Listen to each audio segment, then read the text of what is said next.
Hey, Mike, you're preparing for Jalen Hurts this time around. You prepared for Carson Wentz last time. What are some differences you see in preparing for both quarterbacks? Well, I see, they're obviously very similar. Obviously they have big in stature and athletic, and have the ability to play from both the pocket and out of the pocket. So, schematically, I think they're clearly running the ball more with the pure quarterback runs with Jalen than they did, going into our game with Carson. But but you can see where they haven't gotten too far away from the way they like to play. Hey, Mike, does Jalen Hurts remind you of Dak Prescott at all in his style of play or anything about him? That's a great question because that was something that came up during the draft evaluation. I mean, Jalen was held in high regard in our building throughout the draft process, and that comparable came up a number of times. So especially as when Dak came out of Mississippi State. In what ways are they similar, Mike? Say, yeah. I'm sorry. In what ways would you say that they are similar? Well, I would think that, you look at their skill set and their ability to play both, in the pocket and out of the pocket. And they both came from, heavy quarterback run systems in college. That whether it's the RPOs and the zone read and what they're asked to do and how they've been able to translate it to the pro game. And it's stating obvious, Jalen's off to a really, really good start here the last 2.5 games. So we've been real impressed with him since he came into the game here in Green Bay, and and obviously particularly the last one against Arizona. Mike, you mentioned the systems that Jalen and Dak came from. Once upon a time, the belief was that it was tough for these guys to make the transition.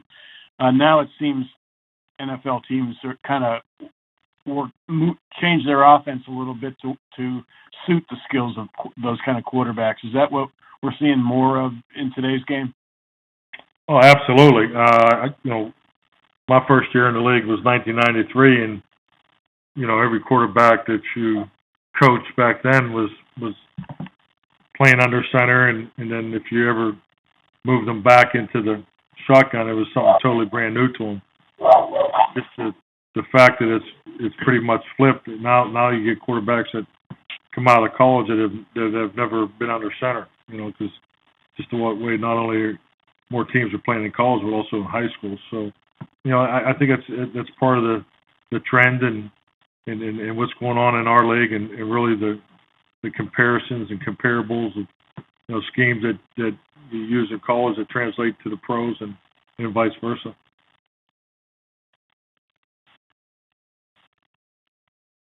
Hey, Mike. With Washington and Carolina playing at 4, there's going to be updates on the scoreboard. There's not much you can do about that. Can that have a positive effect or a negative effect depending on what the score is? Can that give you energy? Have you been in a situation like that where your playoff possibilities are, pretty much announced on the board while you play? Definitely. I've been through it before, and I've also been in situations where you just didn't, if it was a home game, you didn't put it up on the board. But I think I've also been in situations where, as a benefit, I can recall back in the 1999 season, it was the Y2 game, and I was coaching in Green Bay, and we played the Cardinals, and we had to win the game, but we had to win by more than 17 points to beat Carolina on a tiebreaker. And then Dallas was playing the Giants, and the Giants had to beat the Cowboys. And we got into the game, and Carolina jumped up on somebody, I can't remember. And we were running the ball, and all of a sudden, we were up, and then we start throwing it because we were trying to win by a certain point. And then Arizona, they start throwing it more, and they start coming back. So that was kind of one of the craziest ones I've been through. So we won the game by more than 17, and then won the afternoon game. I think Gailey was the head coach here at that time, and the Cowboys beat the Giants, so we didn't get into the playoffs. But Yeah, so I've seen it work both ways. We got time for one more?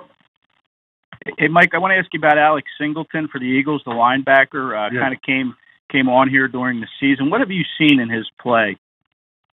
Well, I'll tell you, very instinctive. I mean, his play recognition, his key recognition is really good. I mean, he gets off the spot right now. You can tell that his read diagnose is clearly a strength. I mean, I'm trying to remember the one particular play. He beats the front side linebacker to the ball on an inside zone. So I mean, I've been very impressed with him on video. So he's doing a very nice job for those guys. Thank you. Thanks, Mike.